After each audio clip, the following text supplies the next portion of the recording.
One of the most wicked, violent towns in the world reversed its image through the influence of one hometown boy. I'll be back in a moment to talk about environment and heredity.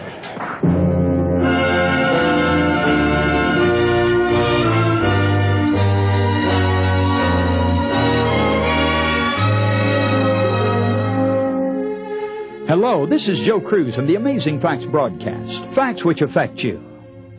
You know, Nazareth of Galilee was situated in one of the most lovely settings in the country of Palestine. It would seem to be a perfect place for the Son of God to live as a young person and manifest his sinless, holy life. And yet, history has something else to say about this beautiful town of Nazareth. It was distinguished by its depravity and evil reputation. In fact, the word had gone out to practically the entire world of that day, and Nazareth had become a byword for sin and iniquity. Now, this little background helps us to understand what happened as Jesus went forth to call his disciples one by one. We'll read the story now from John 1:43-46. The day following, Jesus would go forth into Galilee, and findeth Philip, and saith unto him, Follow me. Now Philip was of Bethsaida, the city of Andrew and Peter. Philip findeth Nathanael, and saith unto him, We have found him, of whom Moses and the law and the prophets did write, Jesus of Nazareth, the son of Joseph. And Nathanael said unto him, Can there any good thing come out of Nazareth? Philip saith unto him, Come and see. Now here Jesus calls Philip to be a disciple, and he rushes away in typical Christian fashion to call his friend Nathanael. Now I can just imagine how excited and exuberant he was as he found his friend and told him about the Messiah. He said, Look, we found the one that Moses and the law and the prophets did write, Jesus of Nazareth. And then came that disappointing reply from Nathanael. Can any good thing come out of Nazareth? You see, friends, he was acquainted with the reputation of that little town. Now, if Philip had come saying Jesus of Jerusalem had appeared on the scene, that would have been different. Jerusalem was that capital city of the Jews. That's where the temple services transpired. The beautiful robed priests moved about in the precincts of that gold-domed place of worship. But Jesus of Nazareth, no, that could never be. Can any good thing come out of such a wicked, depraved place as Nazareth? Philip finally had to just say, Come and see and taste for yourself. You will know and believe as soon as you meet this Christ for yourself. Now, friends, I want you to think of this for a moment today. Why did Jesus come to the most wicked city in all the world to live as a child and a youth? Why did he choose to rub shoulders with the most depraved young people on the face of the earth as he grew up in Nazareth? I believe this is one of the greatest challenges that could ever face modern young people. And I believe I know a part of the answer anyway to the question. He came to such a place to live his sinless life because he knew there'd be other Nazareths in the future. He knew there would be other cities just as wicked in which other young people would have to live and overcome temptation and sin. The Bible, of course, assures us that he was tempted in all points like as we are, yet without sin. He did that, friends, in order to show us that it's possible for anybody to overcome under any circumstances as long as they put their trust in God. There can never be another excuse for yielding to temptation as long as we have the experience of Nazareth of Galilee before us. The same victory Christ gained in that town may be imparted to all other youth for the same kind of victory. By the way, Nazareth is not dead today. This old world of ours could be compared to the Nazareth darkness of sin that enveloped that little town of long ago. In 1 John 5:19, we're told that the whole world lieth in darkness. We've been placed here as Christ was placed in Nazareth of Galilee. And friends, Jesus exercised no special powers that you and I may not exercise through faith in God to overcome sin. We can live above the sins of the world and above the temptations that confront us if we just put our trust in Him as Jesus did. I know there are many people, and young people especially, who excuse sin on the grounds of heredity and environment.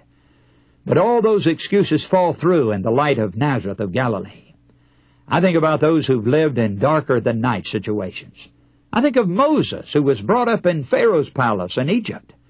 He certainly had many things against him as far as environment was concerned. Don't you think so?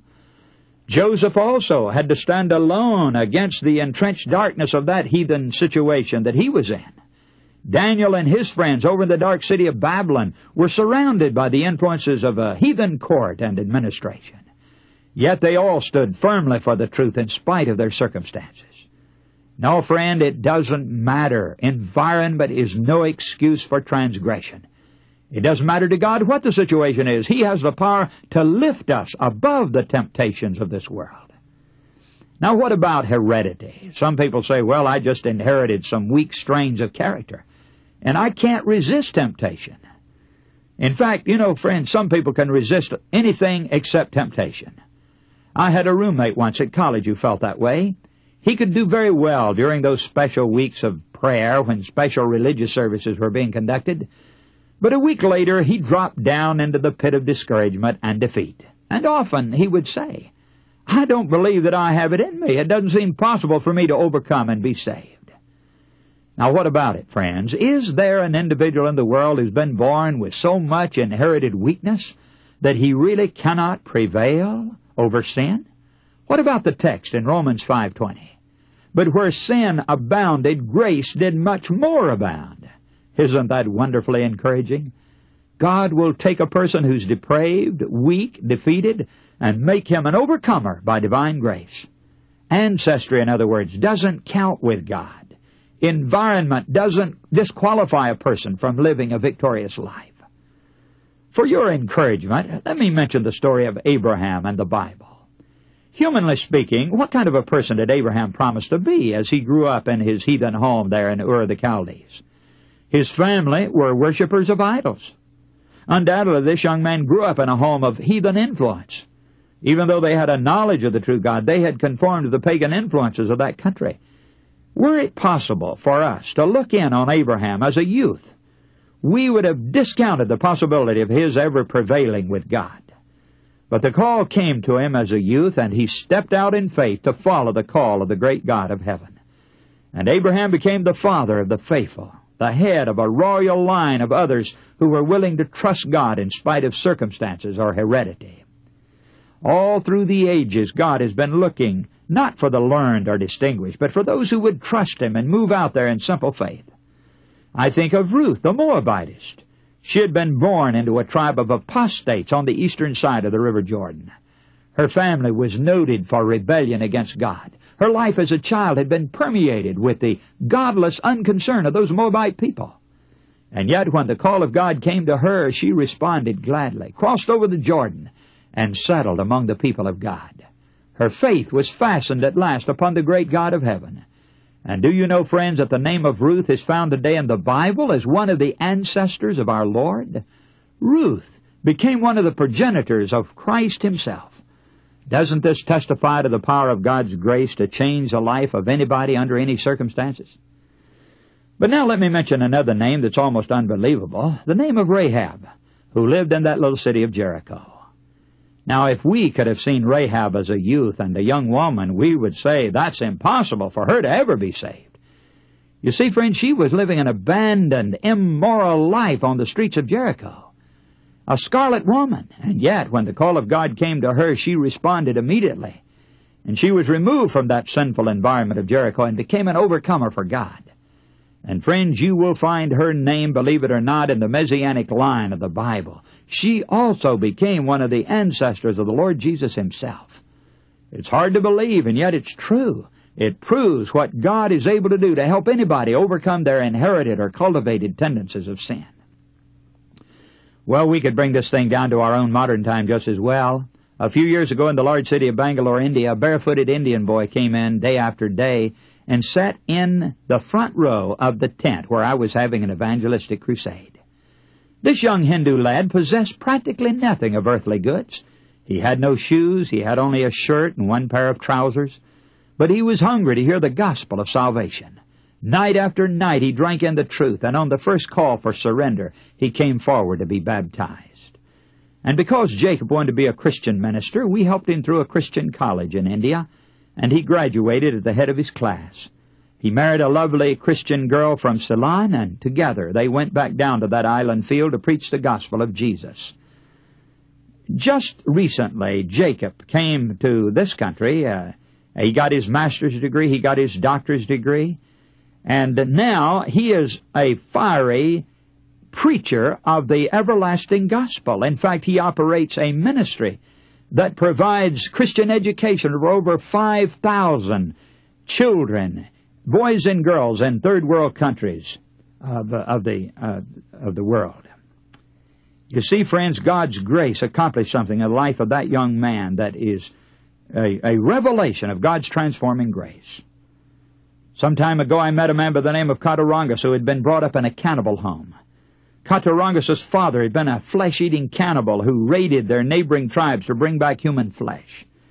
If you and I could have looked on him as a child in that kind of environment, we'd have made no allowance for a Christian future at all. And yet that young man became a Christian.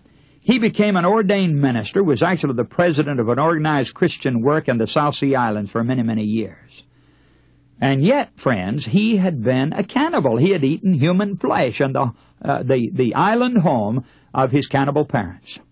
Well, it just shows what God's grace is able to do. God can pick up a young man like that just like he could pick up Jacob out of the Hindu environment of dark India and make him a mighty preacher of the gospel. Thrilling stories like this could be multiplied in testimony of what God is able to do for the individual who relies entirely upon Christ. Those who put their trust in Him are not to be enslaved by any hereditary or cultivated tendencies. Instead of being held in bondage of the lower nature, they're to rule every appetite and passion. God has not left us to battle with evil in our own finite strength, friends. Whatever may be our inherited or cultivated tendencies to wrong, we can overcome through the power that He's ready to impart. What an encouragement this subject ought to be to every one of us today. Surely no one listening to me today has any greater disadvantage or more discouraging background than some of those that I've mentioned on this broadcast. The degraded environment that people have been brought up in, and yet they've overcome. And maybe you were born on the other side of the tracks, friends.